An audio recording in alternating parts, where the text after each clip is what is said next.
Soundstripe.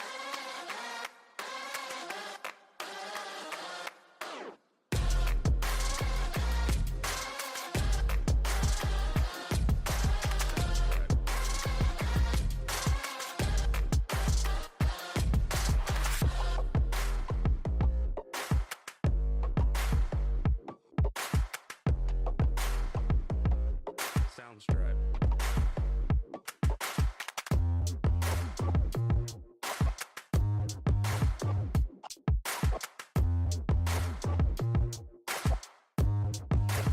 Soundstripe.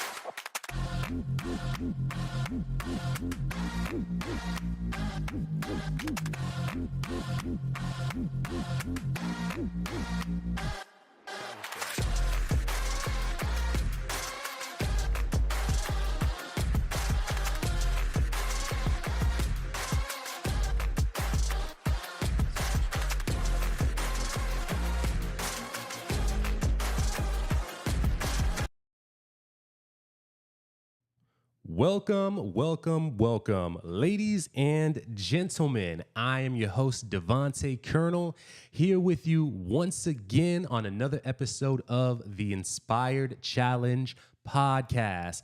I want to thank you guys for joining. It's always a pleasure to have you with us, folks, and we're excited to jump into this today. It's going to be another great episode.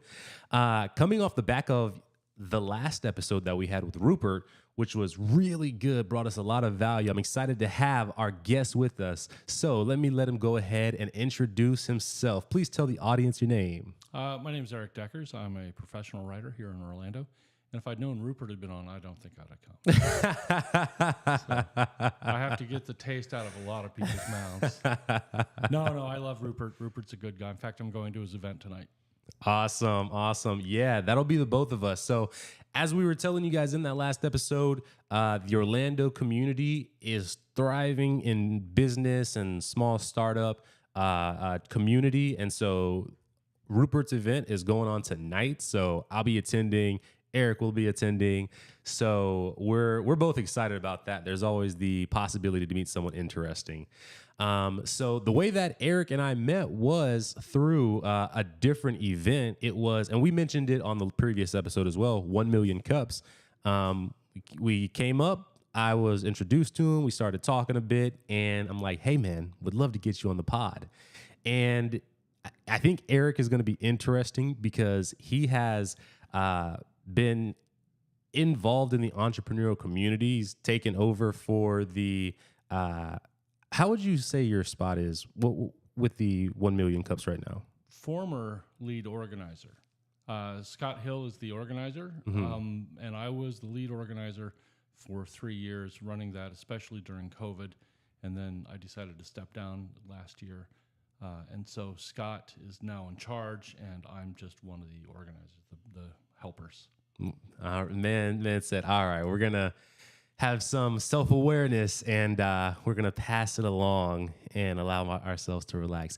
And what I really like about that choice was I was told that not in exchange for, but something that you were allowed to do now is that you were able to facilitate one of your great loves, which for the audience, would you like to share with them what that is?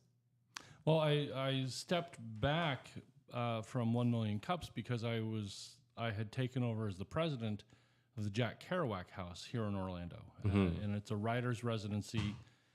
Jack Kerouac wrote On the Road, and he wrote several other books, but he wrote what is considered one of the great American novels, and it launched what's called the Beat Generation, B-E-A-T, Beat Generation, not B-E-E-T, that's for farmers.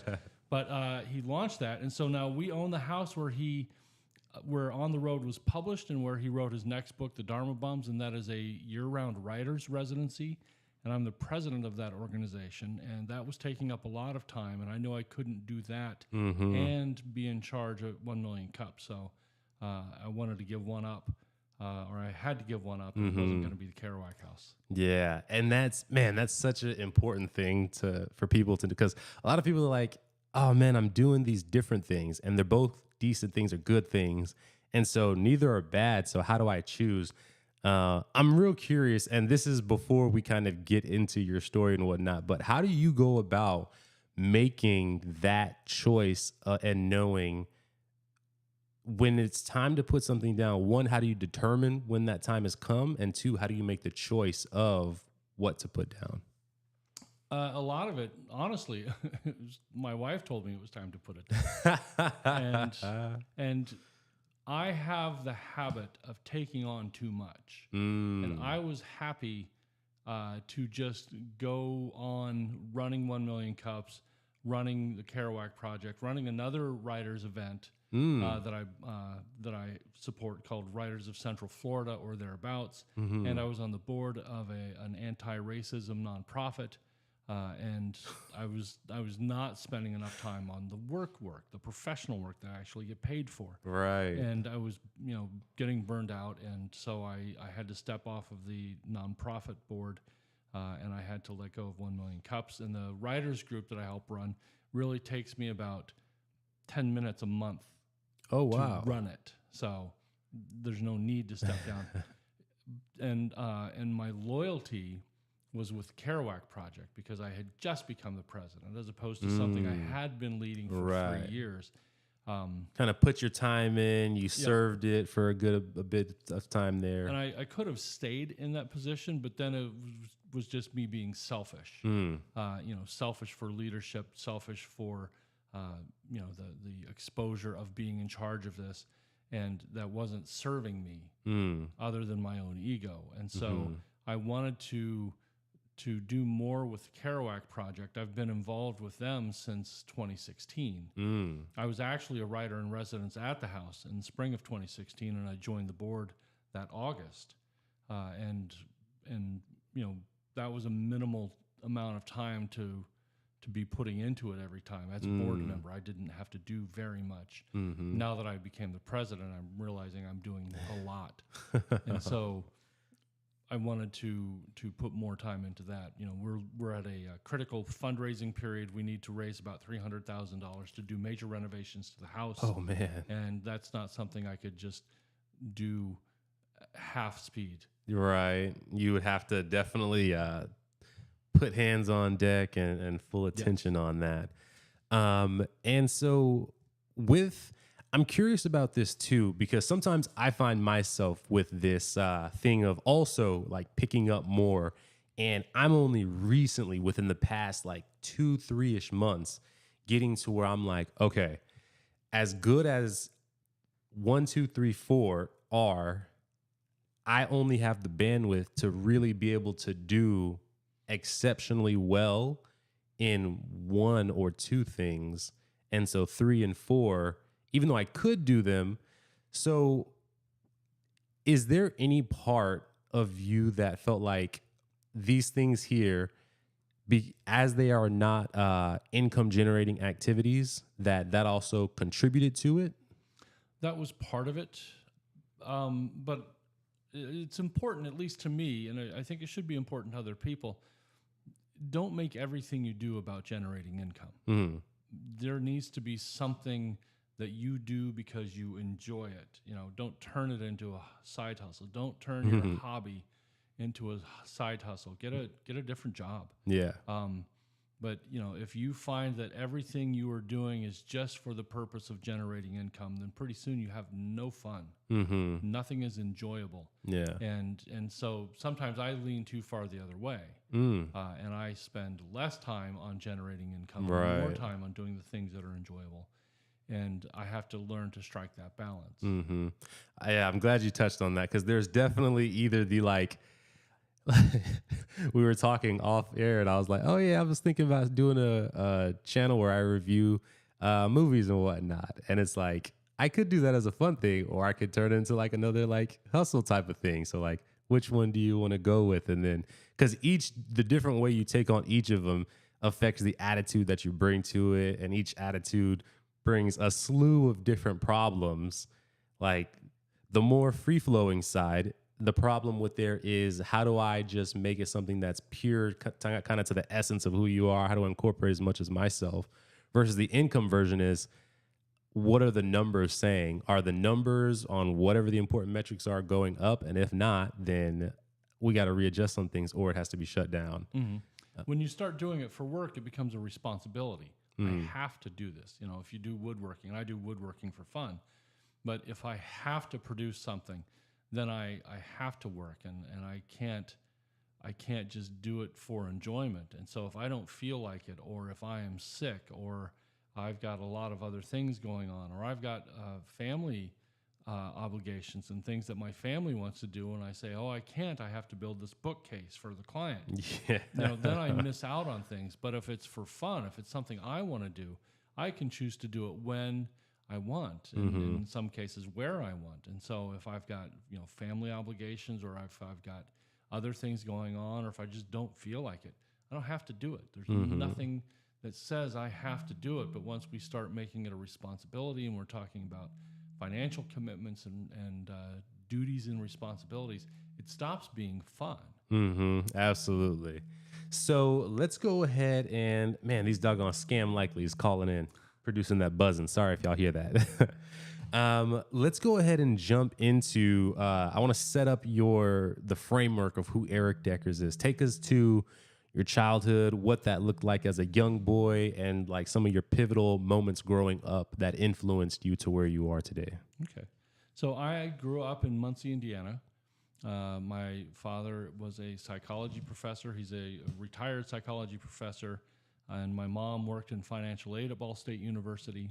And I grew up a few miles north of campus and spent my childhood just hanging out at Ball State. You know, even in high school, I was hanging out there, and I used to play Dungeons and Dragons. And every Saturday, we would play at the student center in one of the meeting rooms, and just spent time doing that. And I was kind of nerdy. I used to read a lot, but I also played sports. But I played the esoteric sports that nobody else did. You know, I played soccer, which in 1982 and 83. Nobody played soccer. Very few people played soccer, especially in a mid-sized town in Indiana.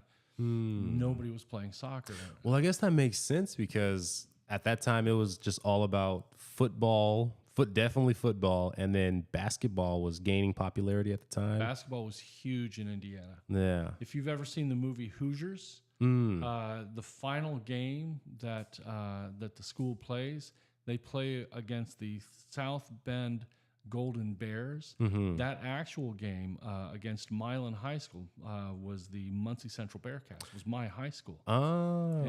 And so high school basketball has been enormous in Indiana for decades. I mean, the same way that high school football is nearly a religion in Texas. Yeah. That's what basketball is in Indiana. And so nobody knew what soccer was. And I even one day went to our school's athletic director and said, hey, could we start a soccer team? And he said, what is soccer? Is that the game with the feet?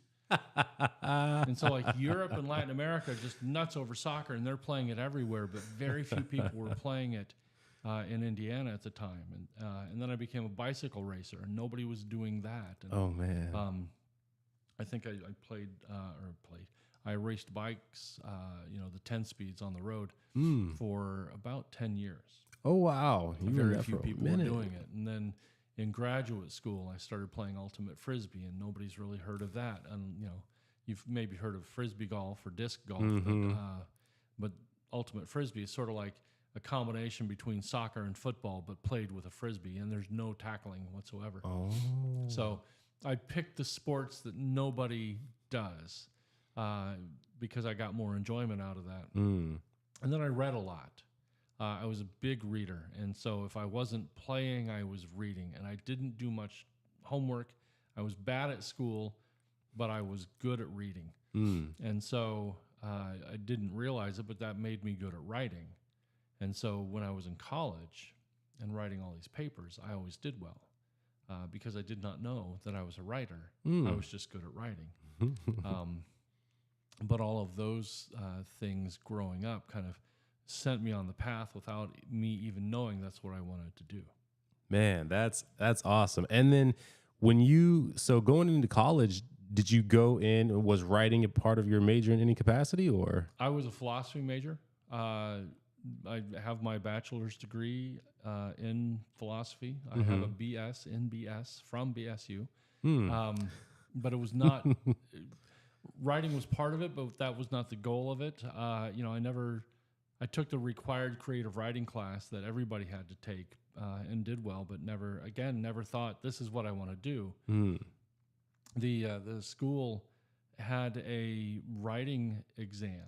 Everybody had to write an essay, and you would pre-write the essay and you'd memorize it and get as much of it in as you could, and then we would all go into classrooms, and they would give us a pen and one of those little blue exam notebooks. Oh, right. And you wrote your essay in that, and you had to pass that with a score out of 6. You had to get a 4 out of 6 from two different scorers in order to graduate, and I failed the first time. Oh wow, plot They gave me twist. like a 2. That's a big one. Yeah. And it was more because of the subject matter, not because I didn't do it well. They just said it was too predictable, and so I went. I think I used Martin Luther King as my example, and they said everybody uses Martin Luther King, so 2. And Oh wow! They nick for what they consider like originality and whatnot. yeah, and so Holy the smokes. next time I focused on James Bond and talked about. Okay. I got a 6 out of 6, and I was like, suck at other graders.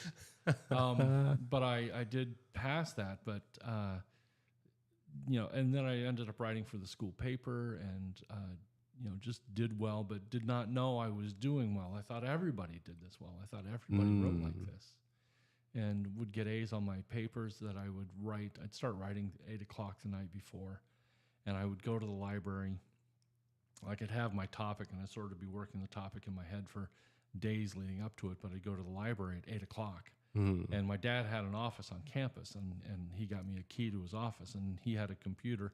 Keep in mind, so this is like 87, 88, 89, where not everybody had computers. We had computer labs. True. We did not own computers, but my dad had one. And so I would go to the library, and I would check out all these books and photocopy all these journal articles, and run back to his office and start writing, and just I'd write something, and then I'd need something to support it, and I'd find the book, and I'd cite that, and then I'd keep going, and I'd go through the stack of books, and I'd realize what I need is not here. And if it was early enough, if it was before 10 p.m., I could run back to the library, which is like a quarter of a mile away, and get the book, go back and finish the paper, and I'd be up until 2 in the morning writing these papers, turn it in. I'd get an A. Oh my goodness! Like a high A. Not the positive reinforcements for the negative procrastination. And all my I'm still decades later a terrible procrastinator, or a very good procrastinator. But all my classmates would see my score and they, well, how'd you do that? I worked for 2 weeks on this paper. I got a C. It's like, I don't know. They hated me. I will say, I know whenever I had to do writing assignments and it was like, cite your sources, I had the most difficult time for a while learning how to like properly cite. I knew how to do, this is the book, chapter, but there was like the MLA format was not kind to me. Like I just couldn't grasp it. And then I had to literally do like a little workshop on it, and to see like, oh, okay, this is like where you take it from in the book and all that jazz. And now that's all done automatically. I mean, I kind of wish I was back in grad school, because there is software where you punch in what it is, like, you got little fields, and here's the title and the author and the page and the year and the publisher, and it does all that work for you. And we didn't have that. You did that all by hand, and you had to. The nice thing being in the speech department that I was taking classes in, everything was APA. And APA does end notes at the end of a paper or an article. So in MLA, and I hated MLA, you had footnotes. Oh, really quick, for those watching who don't know what MLA is a certain format in which you cite a source. That way you're giving proper credit. Otherwise, you will be dinged for what is it called again? Modern Language Association. you'll get dinged for improper citation because that could lead to plagiarism. That's what it was. Plagiarism. Oh, yes. Yep. And then APA is American Psychological Association. And so if you're in English, you used MLA. If you're in any of the social sciences, anything in the liberal arts and humanities college, you used APA. And so when you cite something, you would put the author's last name and the year of the publication, and then you as the instructor would have to go to the end of the article to find that. But in MLA, you just went to the bottom of the page. Well, back in typewriter days, this was a pain because you had to sort of pre-write the article to know where are all these citations going, and then you measured up with a ruler to the bottom of the page. From the bottom of the page, I'm going to have 3 citations. That's going to take Not the ruler. Yes. Oh my goodness. and a pencil, and you make a little pencil mark, and once you reach the pencil mark in the typewriter, then you stop, and you type in all your MLA citations. Oh my goodness. And then you keep going on the next page. And, oh God, that was painful. I had to do that in high school. And, I'm getting PTSD just hearing about it. and so when they went to computers, this changed everything. It's like there's a command, if anybody uses the word processor, insert footnote. And it's like, and then as you type, the footnote gets adjusted, and where it sits on the page, how long it is and where the text above it falls is all adjusted automatically. We didn't have that. Nah.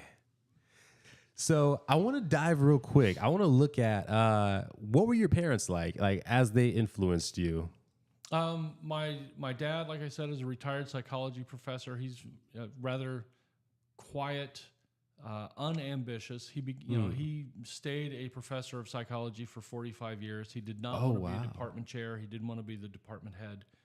He didn't want to go up. He loved teaching, and he loved working with young people, and so he stayed there. And he was always looking for new knowledge and new information. He loved doing research on humor. And Interesting. We would talk about that a lot when I was in high school. He would use like the Far Side or Herman cartoons. These are cartoons that appeared in the newspaper. For those of you who don't know what a newspaper is, it's like a website but printed out on really big paper. But we would read the same cartoon books and then talk about the cartoons with each other, or we'd be in a situation, one of us would say, "Well, that reminds me of a Far Side cartoon." And, so we talked about that. And my mom was almost the opposite. She was very ambitious and very driven, and she worked in financial aid. She got her master's degree in higher education administration at Ball State. Which is where I ended up going for the same program. Wow. Worked in the same office that she did for her assistantship, but she ended up becoming the director of financial aid at Illinois State University, which is a fairly large school, and then went to work for PeopleSoft software company. But she always wanted the next thing, and so I got the curiosity and the quest for knowledge from my dad, and I got the drive and ambition from my mom, and both of those kind of pushed me to find that the path that I wanted to be on would enable me to do both. I didn't have to just be driven or just be curious and not accomplished, and so I've been able to take those lessons from both of them. So this kind of gets into some of the dynamics of, and we're kind of going, I'm kind of pulling on things as they come up. So pardon if they seem all over the place. I found it really interesting that, as you described, your father was unambitious, whereas your mom was like, I'm going after all of it. And the polarity there that must have existed in that dynamic, as you saw it, how did that play itself out into their ability to interact? Was there ever any frustration one way or the other that you could pick up on, or that was very apparent? Not there, but they did end up getting divorced when I was 12. Although I don't know that it was because of that. They just, but I think that was a contribution because they both had different personalities. Yeah. and what they thought they wanted when they got married Mm-hmm. was not the same thing they wanted when I was 12. Mm-hmm. And so they ended up getting a split. And I lived with my mom up until I graduated from high school. And then that was my last time to live at home. Mm-hmm. And then I went to Ball State and launched my own career. Okay. So as you, and thank you for giving clarity to that, because that's something that I know I found it interesting that you kind of went and you had like the more ambition part of you, because like when we look at dating culture today, nowadays, and there's this idea, I'm sure you've seen the discussion of, what is a man, what is a woman, and like what is a man's role, a woman's role, and things like that. And a lot of people will say that, oh, there's so much that can be kind of mixed and matched in there. And some people say, oh, there are certainly like a majority of men fall here and a majority of women fall there. And so I know when we talk about ambition, typically that is something that if you put a panel of 10 women up and ask them what are the traits that they want in someone, ambition is typically something that they look at and they say, yeah, as long as he's ambitious, had his head on straight, and like he treats me well, da da da da da. Like, but it's always, and confidence usually, which can play out as humor as well. But it's in like the top 5 requisite things in there. Mm-hmm. So as you continue through your college days, so you finish up with the BS degree and you're going for your first job. What was your first job in the working field? Actually, I went back to graduate school. I graduated. I had applied for the degree at the time was called College Student Personnel Administration. Now it's called Higher Ed Administration. But Ball State had a 1-year program. My mom had graduated from that and and had worked at Ball State. And because my dad had been at Ball State basically since I was 2, we were a Ball State family. Everybody knew me because everybody knew my parents. And so I got into the program, but I found out later there was actually discussion, should we take him? He's not a lock just because of who his mom is. But I had jobs, just high school jobs. Like I worked at the Ball State bookstore. I was a flower delivery driver when I finished high school. But my assistantship was at the Foreign Student Programs Office. So anybody coming to Ball State from overseas, they kind of liaised with that office. And I was in that assistantship, which 12 years earlier, my mom had been. Oh. So I think they did that as a sense of continuity. It's not the one I wanted, but I ended up loving it and meeting a lot of great people. But we had the same assistantship, so my boss had been her boss. Wow. So Decker, I know that name. exactly. Oh, he knew I was coming. I think he asked for me. Oh, wow. So, but that was good. And then my first job after that was to work as a residence hall coordinator at Illinois State University. I got that job without them knowing who my mom was, because by then my mom was remarried to Tom Maxwell. Tom was a lot like my dad, very quiet. He was ambitious, but he did not want to set his career on fire, rocketing up as fast as he could. He wanted the job that he liked, and worked to get that job. Yeah. And so for a while, he was the director of financial aid at a community college where he was commuting an hour each way. And then another community college opened up real close to their house and like 5 miles away, and he got that job. And so he didn't need to go to something bigger after that. So in a lot of ways, my mom just married the same guy.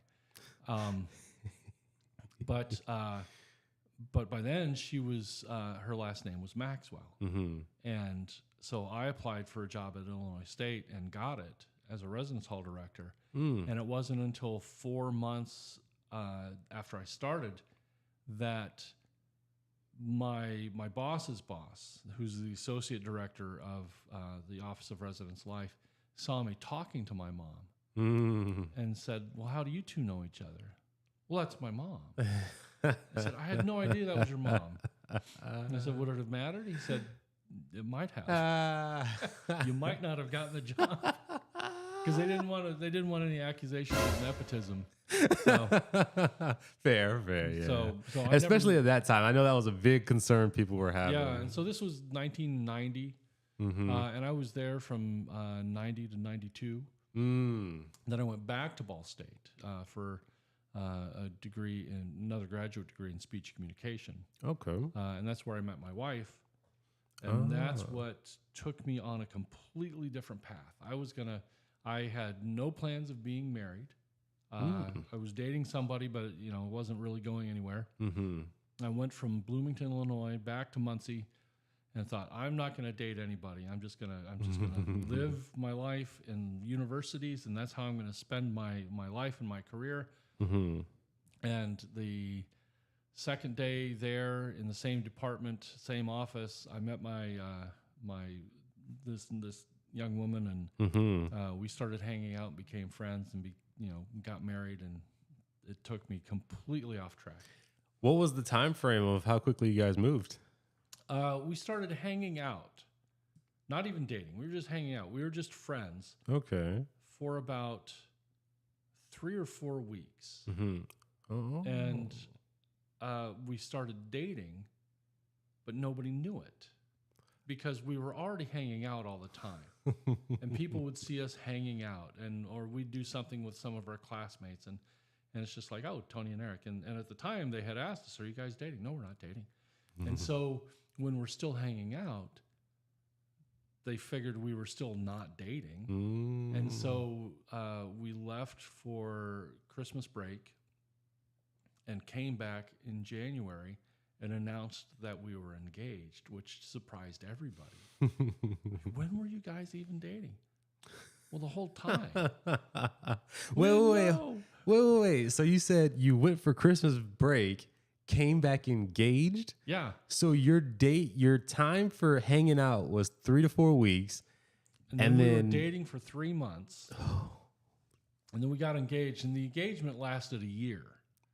So we didn't get married until the following December. So okay. But when you came back, came back engaged, though. Yes. 3 months later. Yes. Hot dog. And nobody knew. So, and what's funny, so my wife comes from a rather religiously conservative family. She grew up Nazarene, which if anybody up in the Midwest generally knows what Nazarenes are, but people in the South, I don't think there are Nazarene churches down here. But it's basically like being a Baptist, but without the Southern accent. It's still very strict, and they had rules against dancing and playing cards or gambling and going to movies. And she grew up in that, and I didn't grow up in church. I had been going, especially after I met her, but I didn't grow up in church. And so a lot of her family, her family loved me.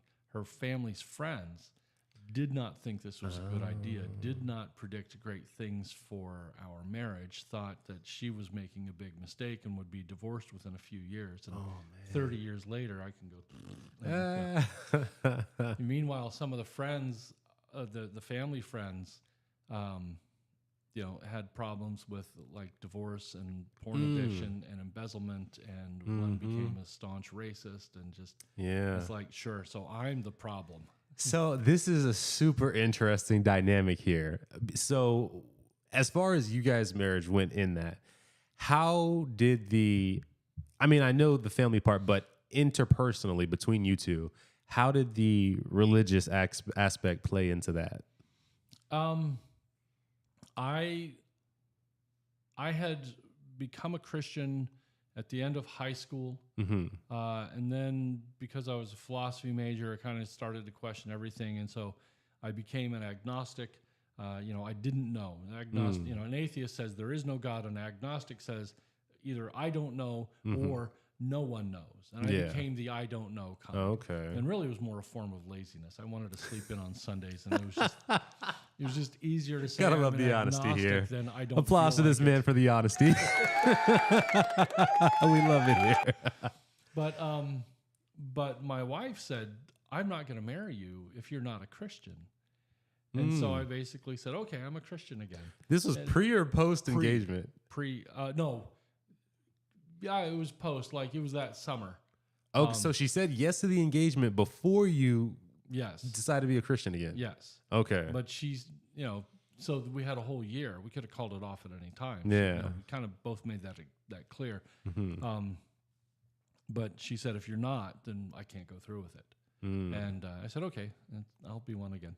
And so it was basically just meant me getting up on Sunday mornings again. But then we started going to my wife's church when we moved back up to northern Indiana, where she was from. And I started working for her dad soon after we got up there. But it was kind of one of those things. We've always done this, so let's just do this again. And we started going to her church, and we were there 6 years, 5 or 6 years, and then switched churches, went to a less strict one. But there weren't issues that we had with the church, but more just personal things. A lot of people get disgruntled with their church, and that happened to us. And I think her being away from this small conservative cluster, she kind of got to see, this is what the rest of the world is like. And so she got a little disillusioned, and me being more liberal, I was like, I don't like it here. So if you want to go, I will not say no. I will get the door for you. Yeah. And there's definitely something to be said about you mentioned Midwest, Nazarene. So you talked about concerning themselves with what movies you're watching and things like that. That sounds to me reminiscent to my experience with Jehovah's Witnesses. I was in Jehovah's Witness for a while, and similarly, they were very giving their input on what are you watching? What do you like? Have you ever heard of Yu-Gi-Oh? Yu-Gi-Oh is a game in a similar spirit to Dungeons and Dragons, cast spells, creatures, all that. And it was believed that the Yu-Gi-Oh cards had demons in them and all that. And different people will still kind of be like, I'm gonna stay away from that. I don't think it has demons, but I'd rather be safe than sorry. Yeah. I got into a discussion once because we would occasionally have these Christian groups who would want to come witness to our D&D group on Saturday mornings. It's like you're cutting into our playing time. You don't get to do this for 12 hours. But one of them wanted to get into a debate with us about why D&D was such a bad game, and he said, "Well, there's devils and demons in it." And I said, "There's devils and demons in the Bible, aren't there?" Well, he did not like this, but it ended the conversation, and he went away.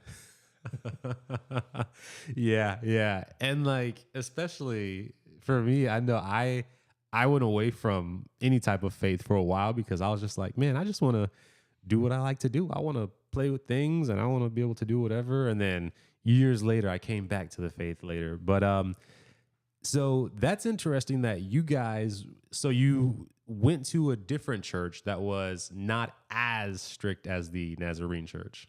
Right. It was a missionary church, and it was based down in Warsaw, Indiana. We lived in a really small town called Syracuse, Indiana. And I had the largest natural lake in Indiana there. And so this was the place where everybody went to go for the summer weekends. And unlike lakes here, there were no gators in it. You could go swimming safely in it. Nothing was going to chomp you from below. And so we lived there, but then just 25 minutes away was the county seat of Warsaw, Indiana. And if you know anybody who's got a joint replacement in their body, a knee, a shoulder, or a hip, it was most likely made in Warsaw, Indiana. That's the world headquarters for 4 or 5 joint replacement medical companies, medical manufacturers. And so they all come from there. But we went to that church for a number of years, and then switched churches again, and we were going to this giant mega church in the small town of Napanee, Indiana. A lot of Amish there. It's the only city in the whole world that has exactly 2 of each letters, 2 N's, 2 A's, 2 P's, 2 E's. Oh, wow. And the town itself is like fewer than 1,000 people, but the church was bigger than that. Wow. We were getting more people to church than we were getting in the town. That's crazy. And we lived like less than an hour from South Bend, which is Notre Dame University. And this was maybe 20 minutes in the other direction. And we started going to church there, and then we switched to churches a little closer to home. And then we moved to Indianapolis. Left those churches altogether. But we kind of bounced around from church because, and my wife's family joined us because they all realized that we don't like people telling us what to do and what not to do. And that seems to be the biggest concern for the people in the church is they want to tell us what not to do. And I don't know, maybe I was the impetus because I rebelled against that right away. When somebody said, you shouldn't do this, I thought, well, I'm going to do more of that then. You're right. I'm going to watch this movie even harder. Oh, was it a movie thing? But it was just everything. Oh, shouldn't drink. Shouldn't go to movies. Now, here's the weird thing. You couldn't go to movies. That was the thing. You could not go to no matter what kind of movie it was? No. But you could have a VCR and you could watch the videotape of the movie. That was okay. You could rent a movie. For those of you who don't know, you could actually go to a store and rent a box that had a single movie on it. And you put it into the special machine and it would play that movie. And when you were done, you went back to that special store and took the box back and got a different box. It's not. We had no streaming, but you could do that because the logic was, if you go to the theater, you are supporting Hollywood. They are getting your money to make more sinful movies. Wow. But if you go to Blockbuster or the video store and you rent that, well, you're not supporting Hollywood. You're only supporting the store. And that's okay. Crazy because the stores were still paying royalties for those movies. They either didn't know that or they really wanted to see those movies. But that was allowed. You could see certain movies. And so the first time Tony's family ever got a VCR, they watched like The Sound of Music. The next day, they thought, Beverly Hills Cop looks like fun. Let's watch that. Oh, man. I can imagine. And I think she was in high school at the time, and her younger sister was in middle school. And they're like, what was that? But they liked it, and so they thought, you know what? That was fun. We should watch more of those comedies, and we should do more of this. But me being in the church just rebelled at being told what to do. I have never liked being told what to do.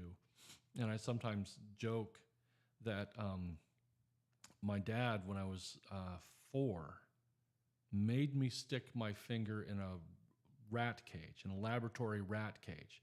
He did it by telling me, don't stick your finger in the rat cage. I thought, well, why? And I stuck my finger in it, and a rat bit me. And that sort of made him realize that, especially as a psychologist, if I want to get Erik to do something, I need to tell him not to do it. Oh, man. And vice versa. Hot dog. Okay, so that's just personality for you. Yeah. And so when somebody says, don't watch this movie, well, you know what I'm going to do. That is kind of going back to the earlier question. That is how I became a writer. Is I saw a poster in a bookstore of banned books. Now, this was, promoting Banned Books Week, and the bookstore does not want to ban the books; they want you to read those books. But there's a big poster of all these books that have been banned by different school boards around the country. And again, this is the '80s, and it was like Catch-22 and Slaughterhouse-5, and I thought, well, I need to read those books then. Yeah. And I was 16 years old, and I'm reading Catch-22, which maybe was a little young, Slaughterhouse-5 and Breakfast of Champions. And these are all satire and some humor, and then A Hitchhiker's Guide to the Galaxy, which was not banned, but which was hysterical. Mm-hmm. And I read all these books, and I thought, I want to do this. Mm. I want to write books that have swear words in them, and I want to make fun of people in power. Mm-hmm. And that really kind of set me on the path. But doing all that, but again, it's a thing that Erik's not supposed to do this. Yeah. So Erik's going to do this. And see, that's like, I look at what religious places look like in, like, especially 80s, 90s, even some of the early 2000s in there. And like, I know for me, one of the biggest reasons I like shirked away from it was exactly a similar is like, there was so much focus on like, don't do this, and this part of that thing you need to cut out, and that part of the thing you need to cut out. And there wasn't nearly as much emphasis on the positive aspect of it. Or it was like a passing thought and then I think somewhere around 2008, maybe 2008 to 12-ish, there was this realization that, oh, wait, people like telling people not to do something is like telling them not to think about a purple elephant. Mm-hmm. And it's just like you're putting energy towards focusing on the negative instead of focusing on the thing that you're supposed to be about, which if you were a Christian, it was Christ, it was that belief. If you were, Mormon, then it was St. Joseph and all the things that go in there, Muslim. But it was always what you understood what they were against, but not what they were for. Right. And that is such a bad approach. Psychologically, it is the worst approach you can take to people. Yeah, teach me to be a better person. Mm-hmm. Teach me how to be closer to Jesus. Yeah. Don't tell me what I'm not supposed to do, because if nothing else, it's going to be very tempting. Yeah. And a lot of people, you hear about, the reason alcohol rates go up when a person goes to college is because they've been told all their lives, don't drink. Yeah. Like, why? What's so great about it? Or what's so bad about it? And then they do it for the first time. They go, that was great. I see why they didn't want me to do it. I'm going to do it some more. and so I think we get a lot of that. But I think if at the time churches had just said, this is what you should do to be better, to be helpful, to make the world a better place, I think that might have had a different effect on me and on a lot of people. Man, that's such a good insight right there. And like a good example of that is even if we look at some of the like different types of social movements that are going on right now. How many people when, like, for example, oh man, I don't even know if I want to go here. How many people, for example, when like Black Lives Matter came out, everybody was for Black Lives Matter for the longest time. I know as a teenager, 15, 16 at the time, I'm like, yeah, Black Lives Matter. What the heck is wrong with these people that's saying all lives matter, da-da-da-da-da. And like, because the message was so powerful, everything that was any type of like thing that was meant to take attention away from it, which came from the conservative side, which the conservative side tended to be Christians, it's like, why are you focusing on taking away from a positive message instead of giving your own and I don't know if all lives matters was supposed to be a positive message, but terrible branding and totally just a responsive thing to this day. Like even with like some of the things that I've learned as far as like where certain funds go to and like who started all these different things, it's like, well, they understood branding a lot better than doggone Christians did. And that's like one of the things that I see in media that like, it irks me. Like, stop focusing on just being a counter to like something that has a positive image and put something better positive out yourself to combat that. I would imagine, because I am not an all lives matter person. And I understood the message of Black Lives Matter. And it was just, we're as important as you. We're not less important. And but the ALM people saw this as a threat. More like, I think they secretly realized, oh, what if we got treated like they did? They only want to be treated like we are, but what if we got that? And so I think maybe the first person to say it saw it as, I don't want this to be divisive. I want us all to be equally important. But everybody else glommed onto that and said, oh, look, we can push that down if we say this. Yeah, that's a good point. The first person probably was thinking like, well, yeah, you guys matter, but we all matter. Like as a whole, we all matter. Yep. And then other people took it, and because people suck, they said, yeah, everybody matters, not just you guys. And then the first person was probably like, hold on, wait. That's not what I meant when I said this. That's not what I was going for. And so I would like to believe, I don't know, but I would like to believe that the first person who ever said that had good intentions. Yeah. But I don't believe that the people who said it afterward had those good intentions. And I would agree with it. Yeah, it's totally like there's Especially no. after it was explained to them why. This is why you saying that is not helpful, and they kept doing it. Mm-hmm. Yeah. So okay, so you and your wife, you guys are like going from church to church.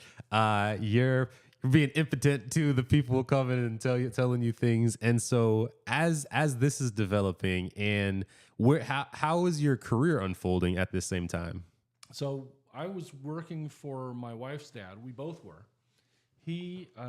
He was the number 2 guy at a company called Shoretime Brock, which was huge in the poultry production business.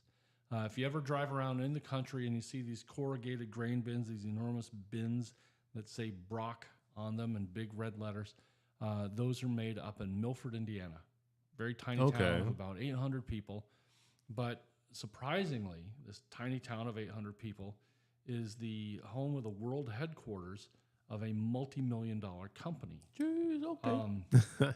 And the manufacturing is all done there, and they have offices in like Thailand and Brazil and Netherlands and I think maybe Australia.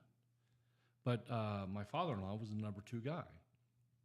Well, he got pushed out by the grandson of the founder, who decided he knew enough to run everything. 34-year-old law student whose only job had been legal counsel for the company decided he knew more than the guys who had been there for 20-some years. Oh, man.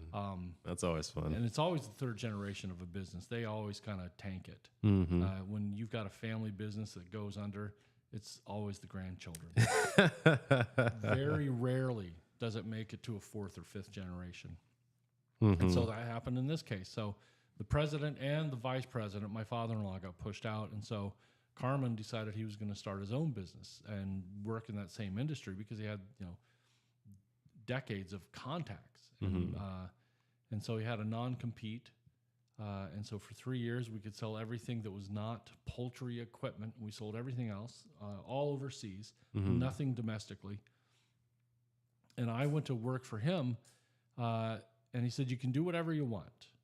And I said, well, I'll do marketing, but I don't want to do sales. Because I had just this image of what salespeople were like, and I sort of pictured that used car salesman or that Kirby vacuum salesman, with the loud checked coat and just obnoxious, won't leave you alone, making you buy things. I've been seeing stories about those Kirby guys, and like some of the stories I've seen, like they literally knock on the door, put the foot in between the closing space, and kind of just sort of like little by little push their way in, usually with women, do the floor vacuum test, and are like, okay, I just cleaned it. You want to buy the stuff now? Yeah. Yep. Completely pushy. And that was my image of salespeople. And I said, I don't want to do that. Yeah. So I start doing the marketing, but I'm going to trade shows and things like that, and I'm meeting customers, and I'm explaining to them, I'm asking them what problem they have, and they tell me, and I say, oh, this would fix it. And after like 2 years of doing that, my father-in-law says, you're a pretty good salesman. I got kind of mad. I go, take that back. And he said, no. It's what you do when you help people. That is selling. That's good selling. Somebody has a problem and you help them solve it. And hopefully you can help them solve it with your solution. But if you can't, you help them find a different solution that's not yours, that you send them to your competitor if that's the best solution. But doing that, they'll remember you. And then they'll say, but this other problem I have, that will fix it. And because you were honest and told me to go to your competitor for that, I'm going to go to you for this. This problem was 3 times as big as the one thing you wanted to sell but couldn't. But now they want something more because you were honest. And he said, if you can sell like that, you'll do well. Man. And so that I got into sales. And that was who that told you that? My father-in-law.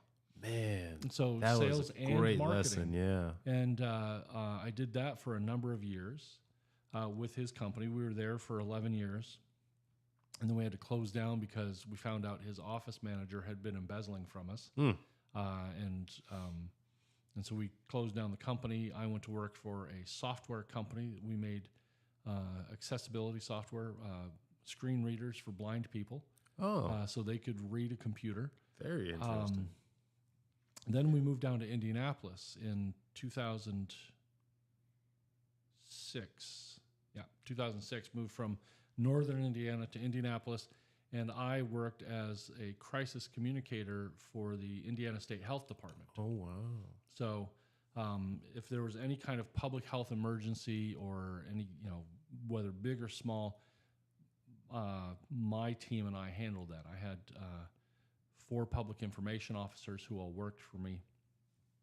And, if there was there was hepatitis A, there was a worker who would have, let me try this again. There was a worker who had hepatitis A at a Pizza Hut in Fort Wayne and had served a lot of people on like college move-in day and the same day as the Michigan 500.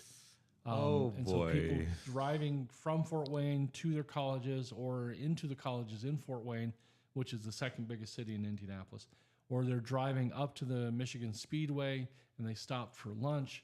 And so we had this kind of stuff. And so we would respond to that. But the whole point of the office was when something big goes down, like the bird flu. We were expecting bird flu to be what COVID was. We thought that was going to be the big thing. And so in 2006, we were training for the bird flu pandemic. But I did that for 2 years, and then I did sales and marketing for a direct mail company. And then in 2009, joined a company that I quickly became the owner of. And so have owned that company now for 15 years. Oh, wow.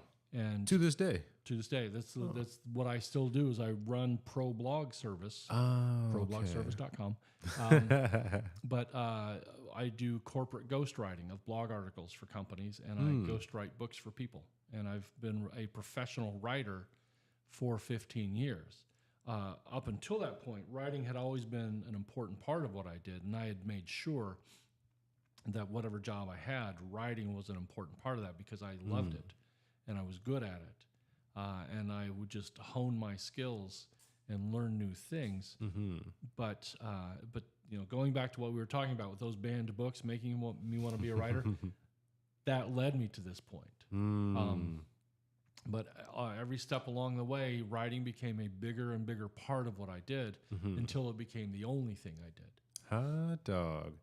And when you took that first step into the problogs.com, was that just something that you immediately jumped into, or was that something that you kind of built up towards the tail end of your time with your previous spot before you jumped into it?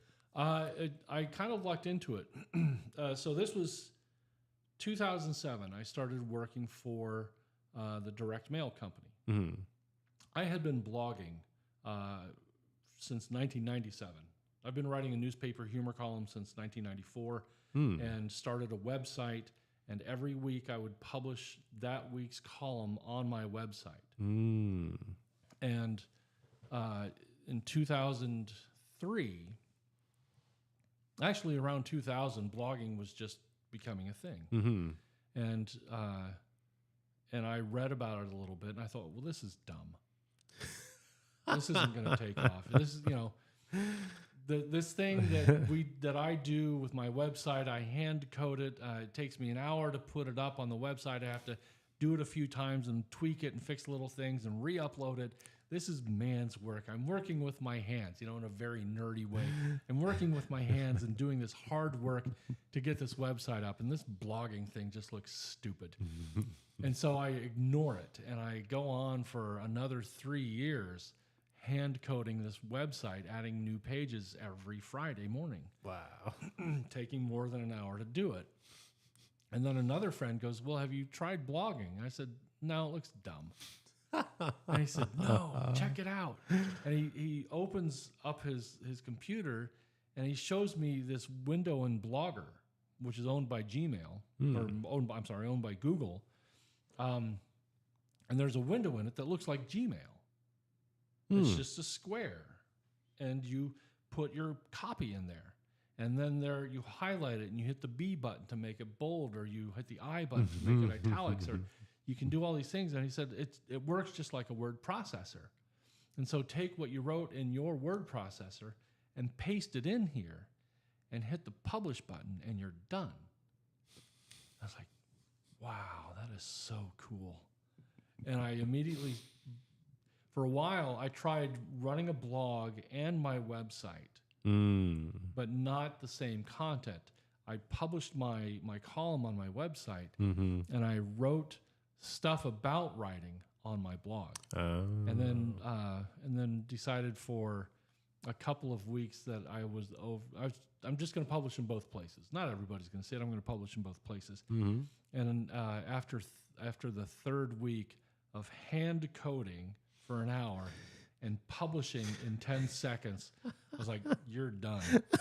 I'm sorry, mothballs. So you can still, if you know where to look, you can still find it on archive.org. You can find the old website. And I go and look at it sometimes like, this is terrible. This looks bad. That's so funny. and my Blogger blog still exists. I mean, if you go to erikdeckers.com, E-R-I-K, Deckers, .com, that is on Blogger. That's a 21-year-old blog. And I think you gave me the links to those, right? I think so, yeah. Yeah. So anybody that wants to check those out, I might go check those out after this. Yeah. And see what exactly they look like. All there. my regular blogging, like my work blog and my client blog and the new Orlando Theater Review.com blog, those are all on WordPress. Oh, okay. I like WordPress. People have said, well, why don't you move this one to WordPress? I would lose a lot of SEO juice if I switch. Plus, I don't want to set it up, and this one's free. So I'm happy to pay free. It's the best price right there. Oh, man. So when it comes to having a blog, running it, and it being like your full-time thing, and this is something that I think for like the media creatives in my audience would be really valuable. How do you monetize that platform? What does that look like? I do not. Oh. That's one of the things that makes it. You remember I said earlier, I do a lot of things that don't make money. That's another one of those things. Okay. Every Thursday night, I write my column, and my family knows we don't do anything Thursday night.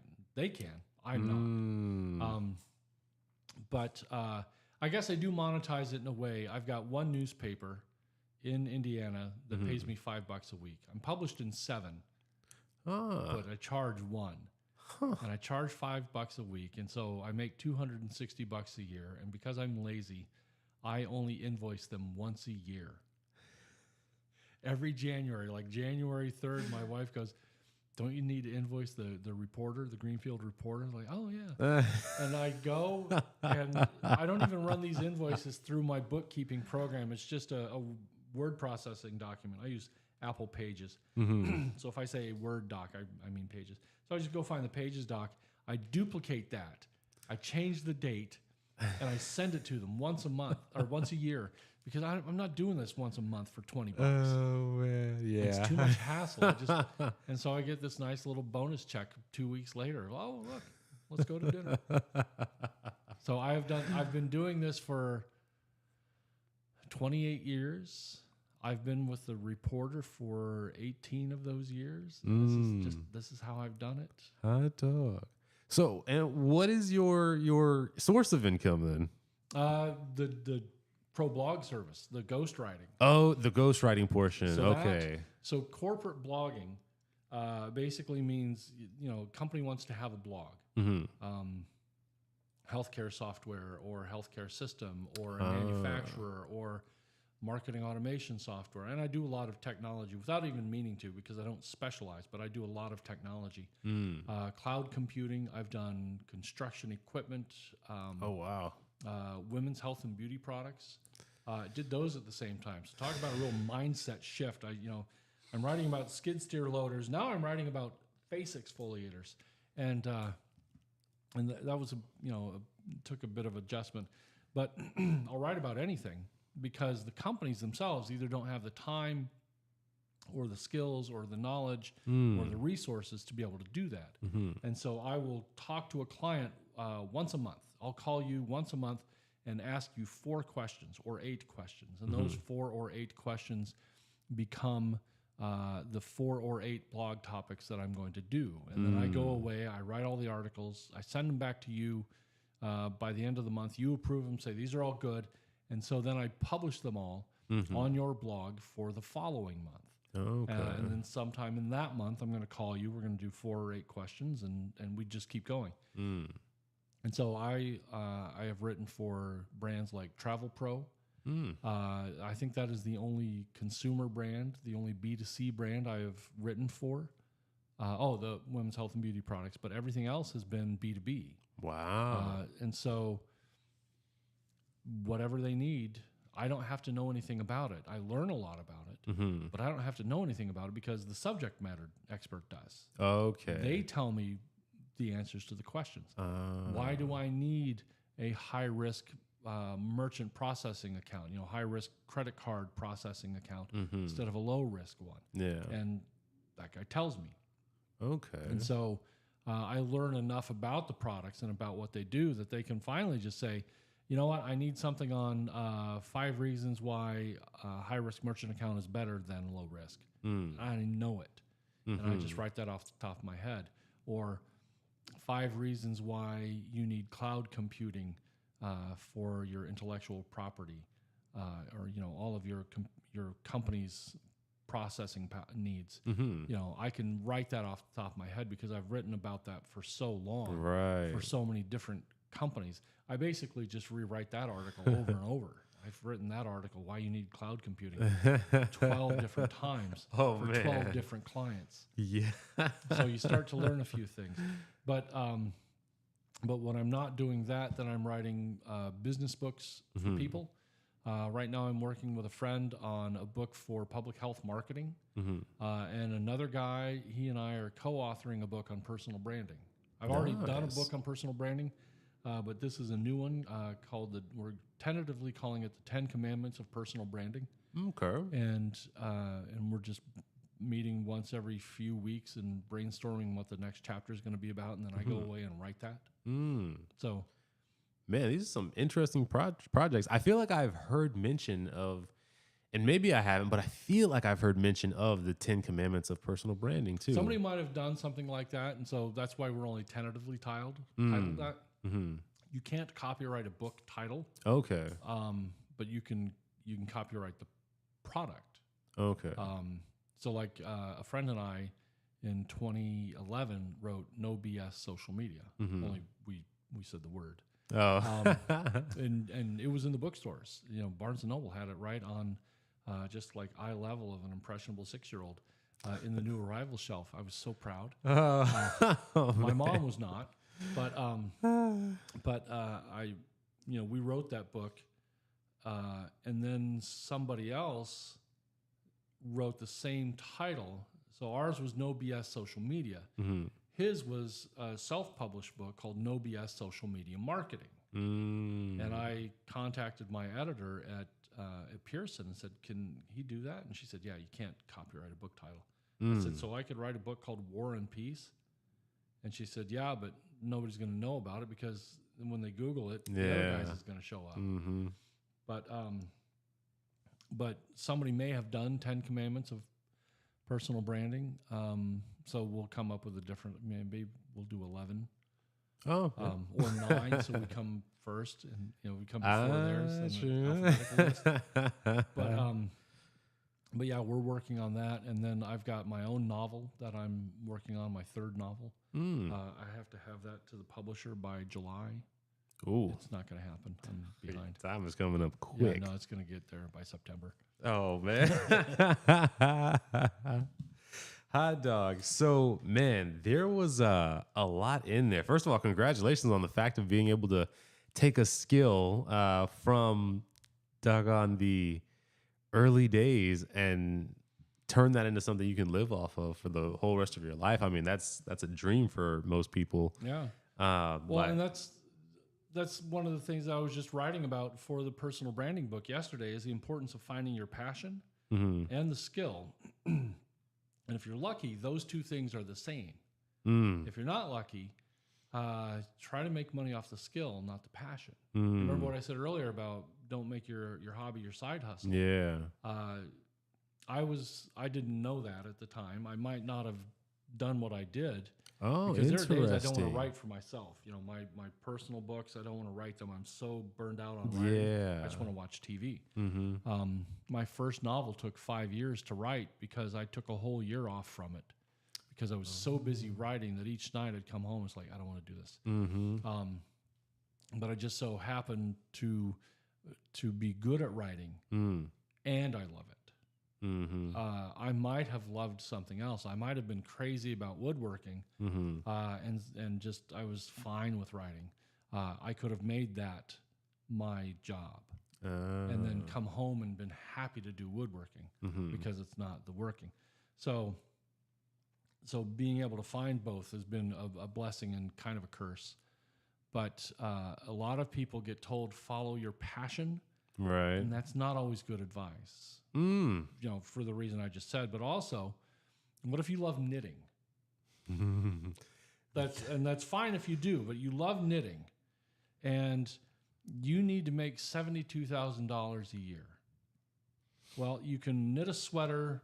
Let's say it takes you 2 months to knit a sweater, or no, I'm sorry, 2 weeks. 2 weeks to knit a sweater. You have to sell that sweater and every other sweater for $3,000. Yeah. The most expensive sweater I found online was 1,000 euros, 1,400 euros. Oh wow. So not even close to $3,000. So the only other thing you can do is up your production. Well, you know, you're going to have to produce 60 sweaters per month. When you're taking 2 weeks for one, you have to produce instead 2 to 3 a day. Yeah. That's not feasible. So, you know, forget that you don't want to knit anymore because you're so tired of it. But the knitting being your passion is not going to be a good way to earn your income. So follow your passion can sometimes be dumb advice. Man. That's actually a section in the book that we just did, or that I'm just working on. Follow your passion can be dumb advice. I think that's pretty surprising coming from the person that is the like omnipotent and like more liberal person that do not follow your passion. Well, I'm not saying do not, but I'm saying sometimes it can be done. Yeah. Because you have to look at, is this a feasible source of income? Do people really want hand knitted sweaters so much that they'll pay $3,000 a piece for it? Yeah. And so the answer is probably not. You're not going to get enough people with more money than sense to give you $3,000 for a single sweater 24 times. Yeah. For Yeah. many, many years. Right? There's a limited number of those people. Yeah. So you probably don't have access to all of them. exactly. So instead, look for a way that you can be passion adjacent. If you love knitting, but you're not going to make your money from knitting, can you make money because of knitting? You could go work, you could own a yarn store or a fabric store. And there's a like a yarn and fabric store in Orlando, up in Maitland. If, you know, me liking woodworking, there's a woodcraft store. Well, every time I drive to the woodcraft store, I pass the knitting and fabric store. There really is one. And, you know, they do pretty well. Own that. Work at that. Yeah. You know, become a yarn designer, or, you know, design patterns that people can buy, or become a you know, a field rep for a yarn manufacturer, or, you know, I don't know, run a craft store or work at a craft store. You're passion adjacent, but you're not trying to make money at something that's not going to make enough money. That's such a good tip right there, I think, because people can get lost in the sauce of like, I want to do a certain thing in a very specific way. I strictly want to knit the sweater, and having that thought of like, well, okay, well, what's in the nebulous of that thing? Like, what still has you around it, working with it, involved with it, maybe occasionally doing your thing as like a special service, but you're not relying on that one specific thing as the entirety of your income opportunity. Exactly. So thank you for that, man. Sure. I wanted to ask a question going back into kind of your dating life when it was a dating point. What was the difference for you between the girlfriend that you had at the time and your wife who you met, and girlfriend who became your girlfriend, and then your fiance, then your wife? You mean the girlfriend I had before my wife? Yeah. What was the difference between her and your wife? The personality. They were both nice, wonderful women. I loved them both. I did not know how to be a good boyfriend to the first one. Was part of it. And so, like, when I moved back to Indiana from Illinois, I didn't know how long distance relationships worked. And so I never called her. I didn't ghost her, but we would talk on the phone once every couple weeks because I didn't know you were supposed to. Plus, this is in the days of long distance, and I lived in the dorm, and, you know, we didn't have long distance abilities. You had to get a long distance card, and I didn't know you could do this, and we didn't have email, and it was 4 hours away, and so I would go visit her on occasion, but honestly, I didn't know, and so she was like, well, I guess he dumped me. And then I'd call her and she'd be surprised, like, why are you calling me? I thought you dumped me. No. Why would you think that? This is how this works, isn't it? But then, you know, with Tony, we never had that separation, but then I kind of heard from other people, yeah, you tanked that one, that you should have called more. But I was glad I didn't. We would argue about things that were kind of silly to argue about. And I sort of envisioned myself that if we're gonna get married, we'll get divorced. Because it's not like we had big screaming fights about anything. You hear about these couples that have big loud screaming fights in a restaurant, and they go home and have makeup sex, and everything's good until the next weekend when they fight again. We were not like that. But we would argue about just some of the dumbest stuff. And I thought, this will blow up. And so by the time I moved back to Indiana, we were still dating, but I was like, I'm not going to marry her. So I'm just not going to marry anybody. And then, you know, now let's cut back to when I said I met Tony for the first time. That was my mindset. It's like, I've got this girlfriend, but, you know, it's going to be a long distance relationship, and those always fail. And so I'm not going to get married. But when I met Tony, I wanted to do better for her, you know, and so some of the rough edges that I had, you know, just being a guy, single guy in his 20s. I mean, think about what you were like in your 20s. You know, I come here, your apartment's very clean and nice and neat. I'm sure that would not have been your apartment if you were single. The only reason this place is nice is because of my wife. Yeah, same. Very same. Now I've changed. Now I am very neat. My place now, if I lived alone, would look like this because I don't like clutter. But that was a learned behavior on my part. But you know, being with her, I wanted to do better, and so I didn't need posters on the wall. I wanted art, and I didn't need to have shoes all over the place. I like them now put in one place. You know, you got yours all hanging on the door back there, and you know, I would not have done that single, but now, you know, and so different things like learning to be more respectful, learning to be kinder. When I was 23, these were not thoughts I had. It's not that I was an a-hole, but these were just not thoughts that I had that I should do. But being with her made me want to be better for her, to her, and around her. Was any of this, were any of these things that were like pushed by, was it the people you were around, or was it emphasized in some form in the church environment? Like, where did this desire for these specific values come from? A lot of it was from watching my parents, my mom and stepdad. By the time they were married, I started paying attention to that. I didn't really pay attention when I was a kid. But my mom and stepdad treated each other respectfully. They were always giving each other a hug and a kiss every day, in the middle of the day. That's something that my wife and I do. I think that's one of the reasons we're still married after 30 years is we still give each other a hug and kiss for no reason, say I love you. We always say goodbye when we leave. If I leave the house, when I left the house to come here, I gave her a hug and kiss goodbye. Just doing little things like that. But I saw my mom and stepdad modeling that behavior, and I thought, oh, that's how that works. The church did not push that kind of idea. The church believed that men were the head of the household and women should submit to the men. And the one thing that I truly adored about my wife, and the thing that I saw in my mom, is she does not put up with my nonsense. I still, 56 years old, can be pretty ridiculous.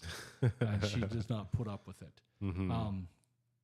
And so we had these discussions when we were driving, like from her house back to Muncie. It was 2 hours, and we'd talk about things. And we both agreed that I was not going to be the head of the household. I did not want to be the head of the household. Especially when it comes to church matters, because I didn't grow up in that. If anybody knew more about it, it was her. And so we agreed this is a partnership. There is no men's work, women's work in that house. We did whatever needed to be done. Same thing with parenting. We both took care of the kids. I could change a diaper, but back when I was a kid, not all the men knew how to change diapers, and they were kind of made fun of for knowing how to do women's work.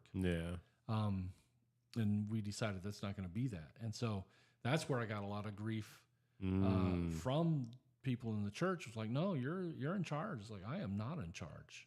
I am not handling our finances. If I was in charge of our finances, we would be living in a cardboard box and under threat of having that repossessed. So it's like, no, she handles it, and it's always been that way. And people say, well, you need to. And it's like, I don't need to do nothing. Man, you bring up so many good points, because so with the idea of like men should be head of the household, lead, all that jazz. I personally, me and my wife, we do subscribe to that. We subscribe to that in the fact that if something comes up and there needs to be a final decision made, we'll sit, we'll talk about it, we'll go over the pros and cons of something. And then if we're in disagreement, then she will trust what I end up making the final call on, and it'll go that way.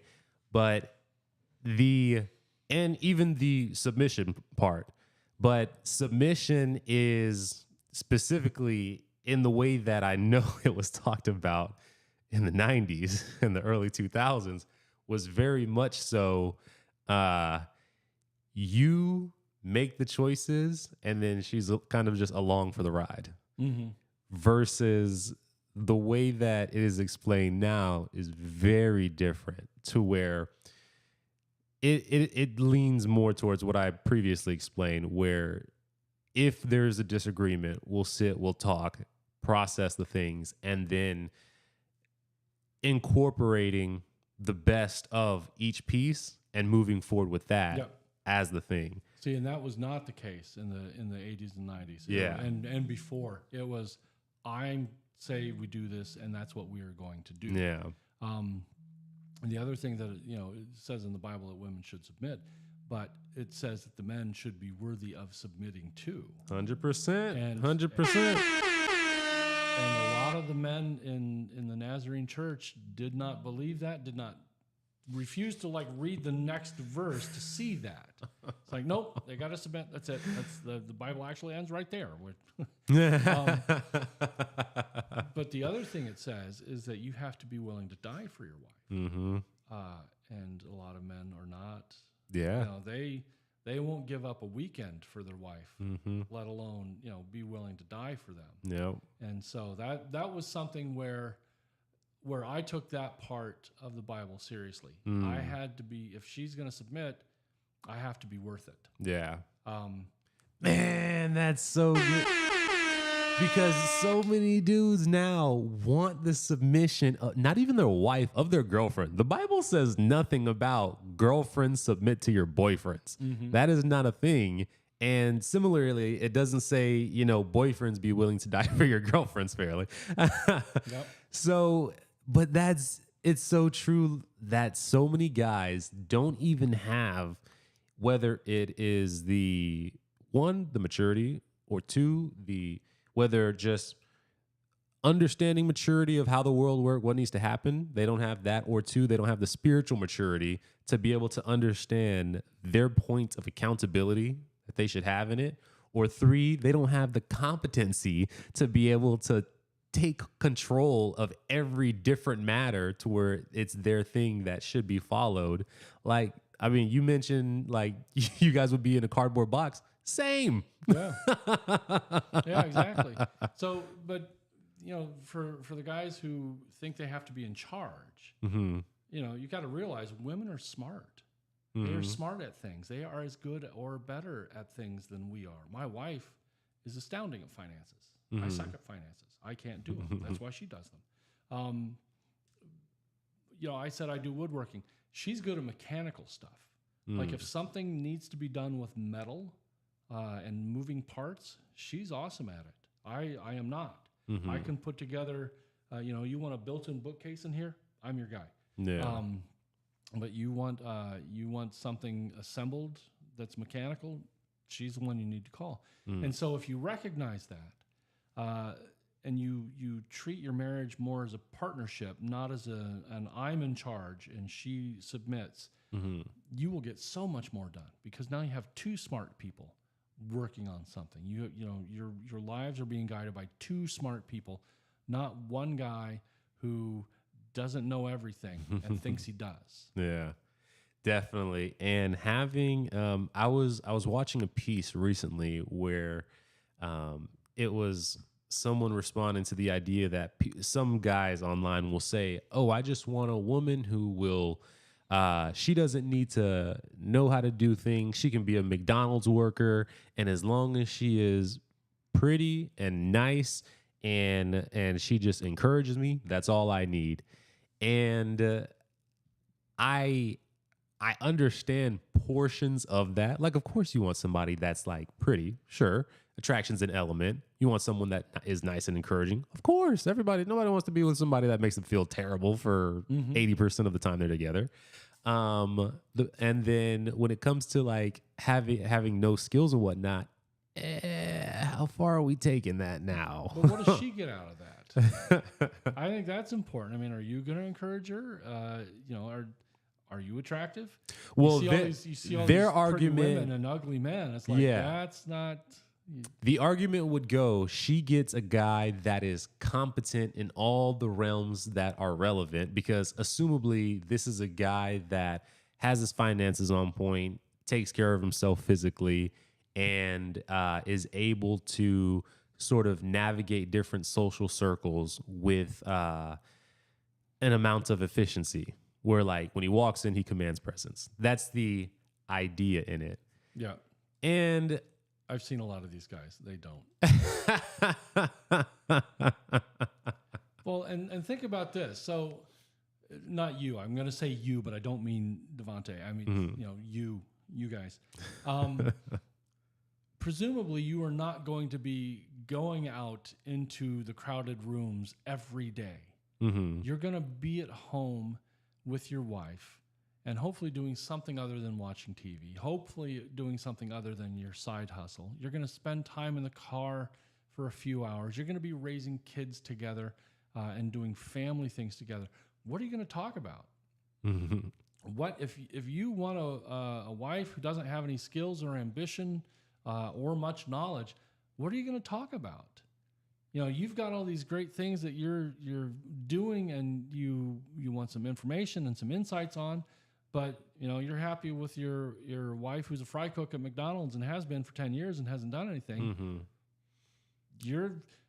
You're going to be unequally yoked in the sense that you've got all this drive and ambition, and your wife has none, and everything you tell her just she doesn't care. Yeah. And it's even some of these guys, they'll turn to the Bible and they'll just talk about how a wife's place is just to submit, in which they completely misuse that. But even if we look at the Bible and we look at what is the ideal woman, Proverbs 31, is not just someone with basic like ring up a burger skills. It is someone with and to those people that's what they do right now. That is, of course, completely fine. I love McDonald's. That is a place I salute those people. They are doing God's work. Yes. And somebody has to do it. And if it's a good stepping stone for them, or if they're coming up in it and gaining skills the more that they go on you. I'm sorry. I've got a friend. She's got her PhD. She became a college professor. She had a friend. They worked at McDonald's together. That friend went all the way up to like a regional director working at the main office in Oak Brook, Illinois. Back in the 90s, she was making $100,000. Let's go. The friend with a PhD was barely clearing 50. Jeez. So anyway, go ahead. I'm sorry. Sometimes you stick in a place, learn, grow, you do well. But the ideal biblical woman is someone who has the ability to work with her hands, similar to as you explained with your wife. It's a woman that, you know, it would describe her as someone who works fervently throughout the night. In the morning time, she gets up, she takes her product to the gates, and she sells to those that are around. She's a networker. She's a person with, like I said, these skills, and she has time management on her hands.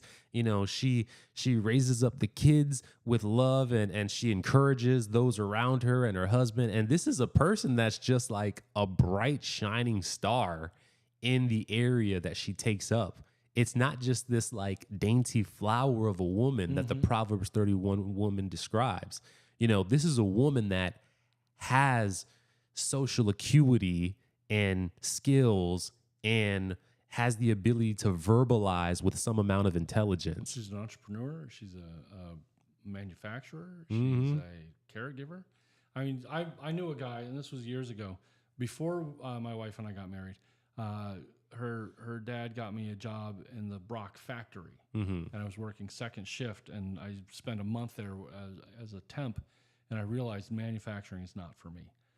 But I met a guy, and I was sitting with, there were three of us sitting at the break table, and he said that he did not need to know how to cook or do his laundry because his wife did all that for him, and he wasn't going to learn. And I said, so if your wife left you, does that mean we're going to find your smelly, wrinkled corpse in your house because you died of starvation? No. Well, you just said you don't know how to do that stuff. It sounds like your wife would survive on her own just fine, but you would die of incompetence within 2 weeks. No, I know how to do stuff. So just, you know, if you've got a biblical wife, keep in mind, she does not need you. If you don't know how to do things for yourself, you need her. So really, who's the strong one? If you're depending on your wife to feed you and to take care of your stuff. My mom taught me to do my laundry when I was 12. I was doing, you know, I have not let anybody iron my clothes or wash my clothes in, you know, since that time. I've done it. I can take care of myself. So yeah, it's there's definitely you could see the I mean, the guys that make these types of arguments, they trip all over themselves because the things that they use to reference as authorities, if you continue to other parts, it clearly cleans them out in those places. And that's what I think has been cool about this conversation is one seeing like how you have practically navigated something that was a negative factor and it ended up influencing what you do with your whole career path in the writing aspect. And then two, how you look at your experiences in the church and you can have seen a lot of the very practical flaws that a lot of people have seen, even that so much the church has seen that now they're finally starting to understand, oh snap, we gotta kind of focus on like what the guy needs to be doing, and which I'm glad about. But now I find that there's been like an overswing to now it's like it's so much like ragging on the guy now, and there's these proper balances can never be found, man. You know, it's tough, but I appreciate that you have been able to identify these things and point out like this is where I have seen good pieces, bad pieces. This is where I wish there was more positive elements talked about. And I think it's been a good conversation. Yeah. And I know we're coming up on your time here, so I want to go ahead. I know, right? This went fast. I thought it was like 30 minutes. Thanks for everyone who stuck around. Yeah, you guys. So we're going to go ahead and transition to the closing segments now. This will take about 10 to 15-ish minutes. So the first piece is, what are 3 pieces of advice that you want the audience to take from this and to meditate on, pray on, and to put into action? First, I would say always be curious. Never stop learning. Even if you think you know everything about the thing that you do, even if you think you know everything about your career, there's other stuff. I sometimes talk about when we look at certain products or certain activities or pick social media, and you know, we know, and I've done social media marketing for 15 years along with the blogging. We know certain things work for certain reasons, but there are people who have dedicated their entire professional career to figuring out why that works. You know, for an example, on a blog, we know that posts with videos outperform posts with photos. Posts with photos outperform posts with texts, right? We know that. Mm-hmm. Somebody did research and studies to figure out why that is. So, you know, just be curious about when you find a piece of knowledge, what went into that knowledge, and dig deeper and become an authority on that. That strengthens up everything else you're doing. Or just learn a new skill. You know, I did not know how to do woodworking and construction when I met my wife. Her dad taught me how to do that. Now I like to do woodworking for enjoyment, and I watch YouTube videos because I want to learn how to do that better. I started learning Dutch on Duolingo last year. I'm up to like 418 days streak. I picked Dutch because my dad is from the Netherlands. But I don't know that I'm ever going to go, but it was something that I could kind of flex my brain around. You know, I want new knowledge. And so I'm curious, how does it work? What are the similarities and the differences between English and Dutch and German and Dutch? I took German in high school. And so I'm able to use all this. So be curious is one of those things. Number 2, especially if you're an entrepreneur, but even if you're not, even if you're just somebody who's kind of going about his day doing a thing, is always try to do stuff for other people. You know, not just rushing to their aid when they're in trouble, but if you know somebody is looking for a job, and you know that a different friend has that job open, make a connection. If you know somebody is looking for an accountant and you have a friend who is an accountant, make that introduction.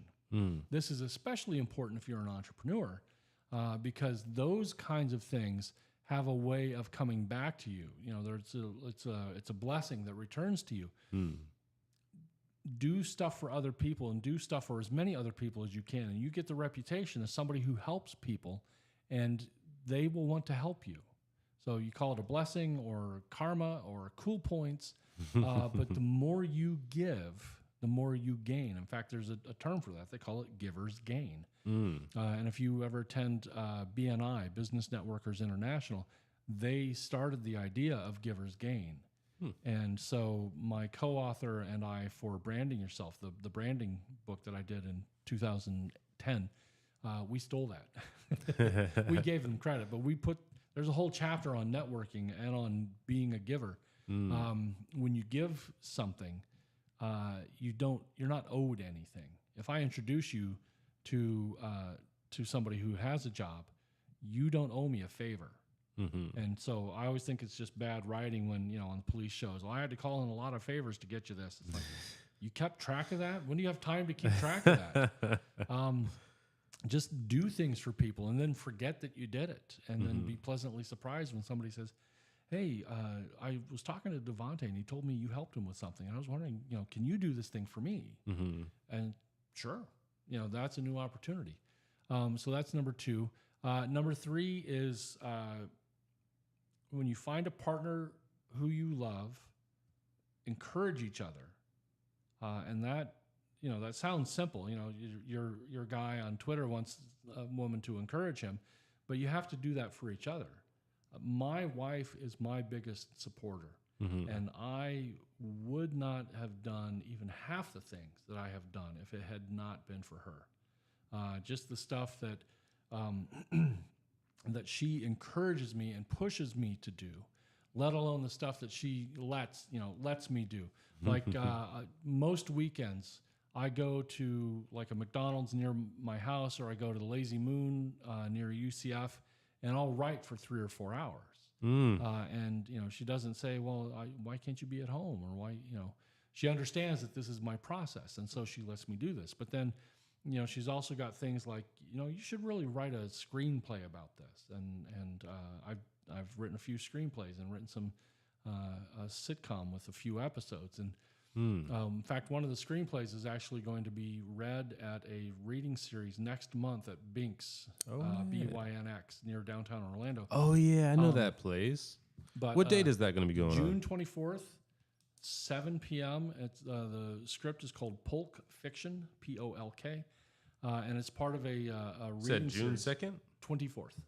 24th, 7 p.m.? 7 p.m. Oh.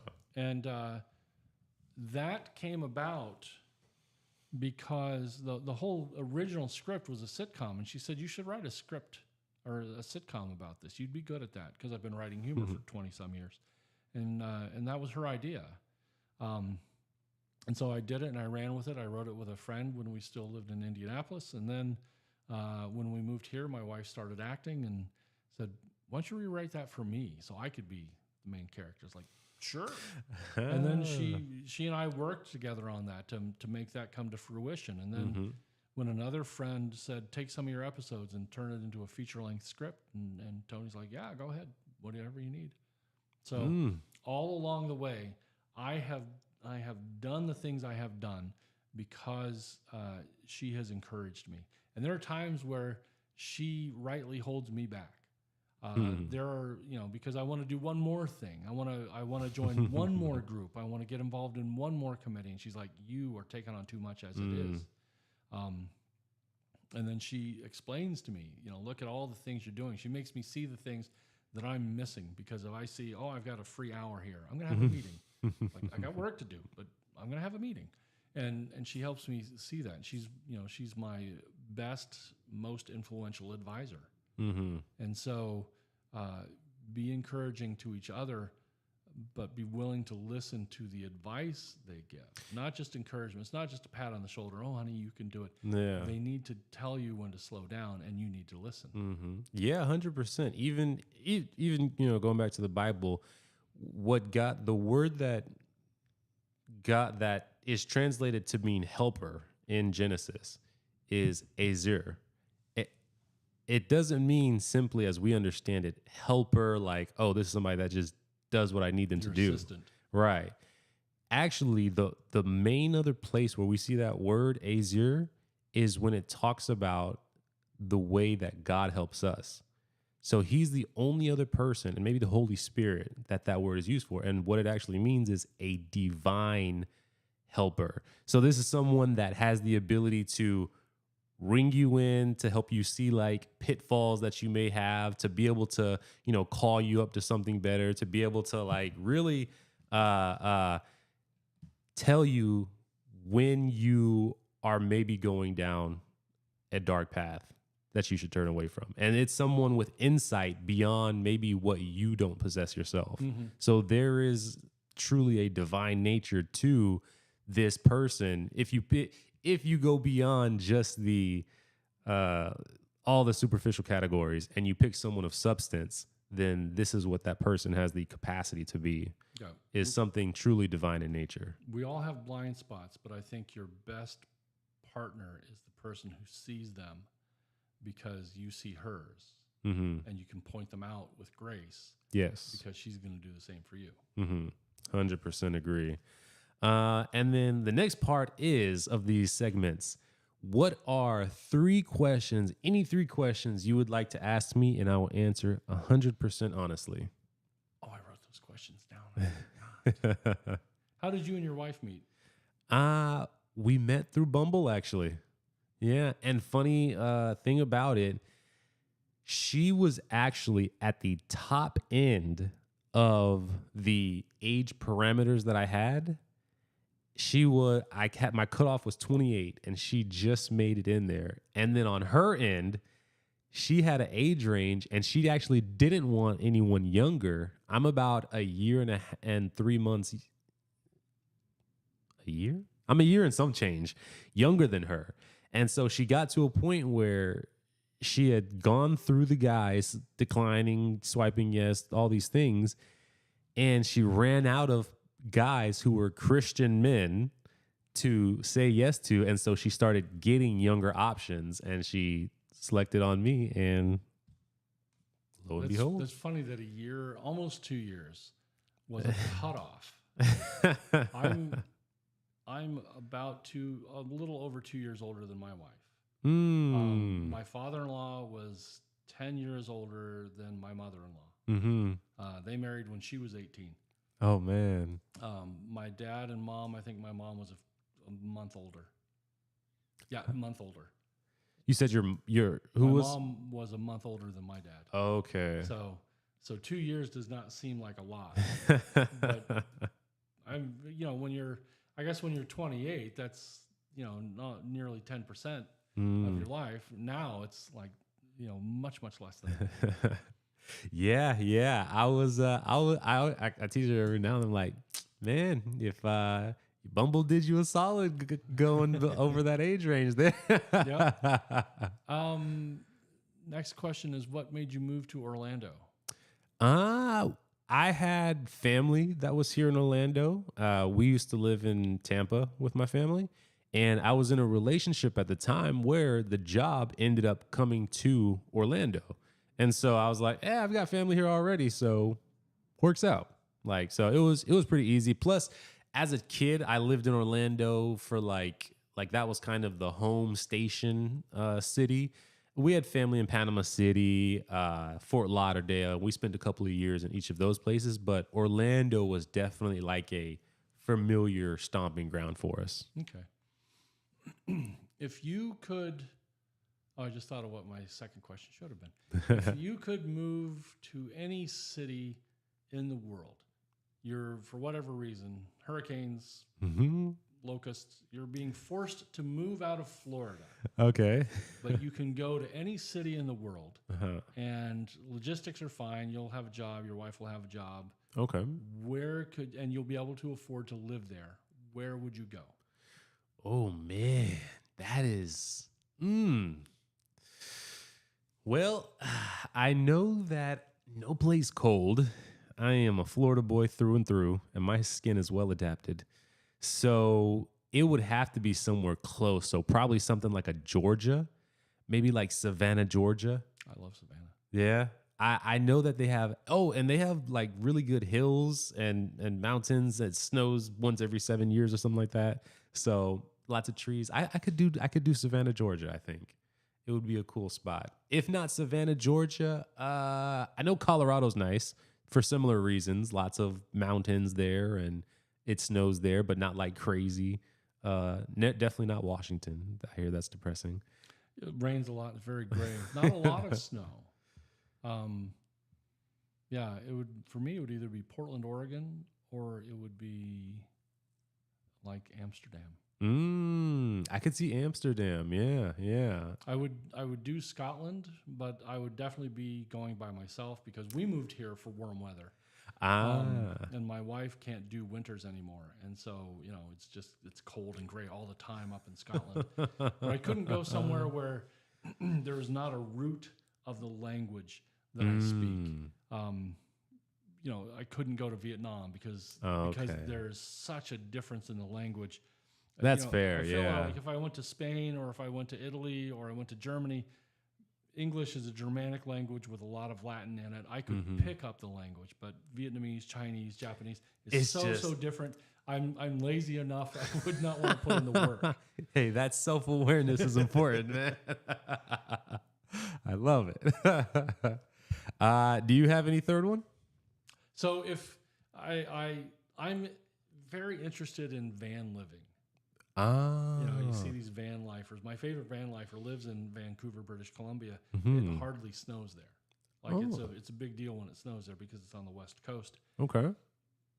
If you had to choose between living in a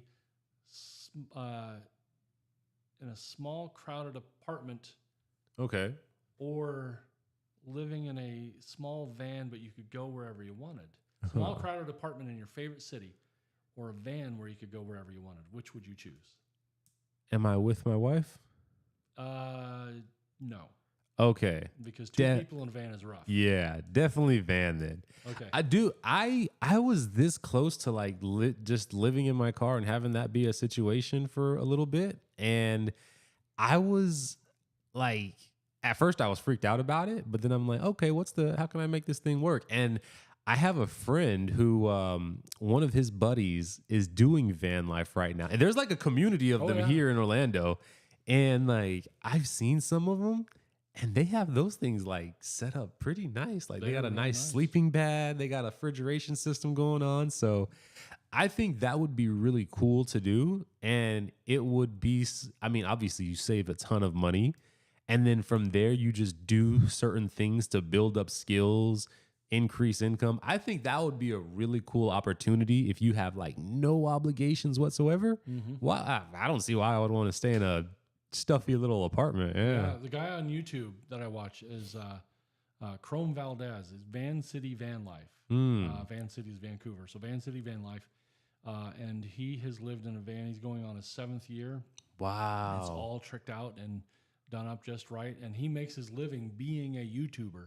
Yeah. And he has made so much money that he's now opening up a large shop, one to do order fulfillment of like T-shirts and stickers that he sells, but also van conversions and repairs. And it's like a 3-bay garage.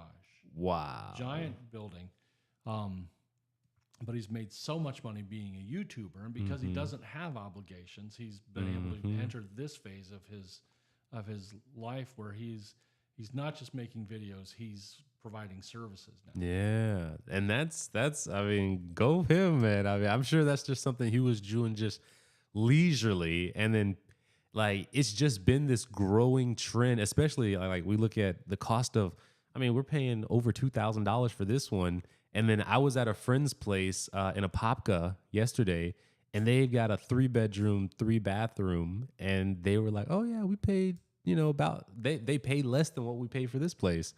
And like, you just see places getting so much more expensive when you can probably pay what, $500 living in your car for parking spots and whatever the cost of different electrical utilities are there and things like that. Yeah. Oh man. It seems basically your rent is covered by your gas. Yeah. And then you just pull up at a Planet Fitness, take your shower there. Yep. You pick up your food on a day-by-day basis and eat as you will there. And I could see it. It's a very romantic image. I don't know. I've got so many books. Yeah. Like I would have to tow a second van behind me to carry them all. I couldn't give them up. Yeah. Yeah. It's, it definitely is something that if you're a single person, I can see it with like 90% accuracy. As a married man, no chance. 0% chance. No, if I ever find myself signal, I'll try it. But Right? Hopefully not. yeah, So at this point, we are at the last segment, my man. So this is where I ask you, what is one thing? This is a time that you can either confess something that you have on your heart that you want to put out there, or something that you've been struggling with that you can tell us about, or just something that you're excited about that you would like encouragement on. What is one thing that you would like for myself and the audience to come around you in prayer for? I guess professionally, one thing that I need help with is I need to find more clients, and that's going to involve a lot of calling and cold calling. And I got out of sales, because I hated it. And anytime I have to do it, I look for ways to avoid it. So it's not just a question of I need clients; it's a matter of I need motivation to do the work to find those clients. I know if I can meet them, I can close them.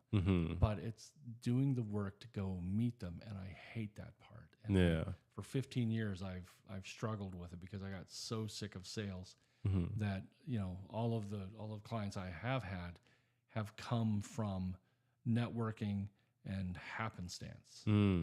Just I got fortunate, I got lucky, not because I put in the work to get them. So I need to do that. Okay, yeah, that is very understandable, man. So yeah, we'll definitely we'll pray that up for you. All right, appreciate that. Absolutely. So at this time, audience, please join me in prayer for our man. Dear Lord and Heavenly Father, we thank you for this time that we were able to get together. Thank you that Erik was able to make it safely here with no troubles or anything in between. Thank you for his wife that supports him in everything he does as he decided to come out today and do this. And we just want to pray, Lord, for Erik as he is in a place, a season of life where there is a need for him to kind of step back into the approach and the sales aspect. And it's not something he likes to do, but it's something that he understands that he has to kind of pick up the mantle on.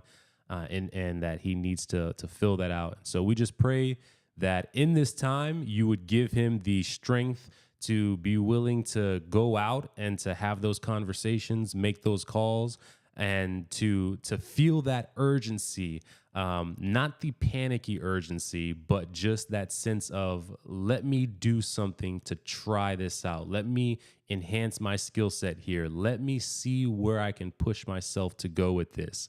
We pray that he would feel this as an opportunity for growth, Lord, to be able to go and talk to people and see what their pain points are and how he can bring value to that and what he can do to just enhance their business, Lord.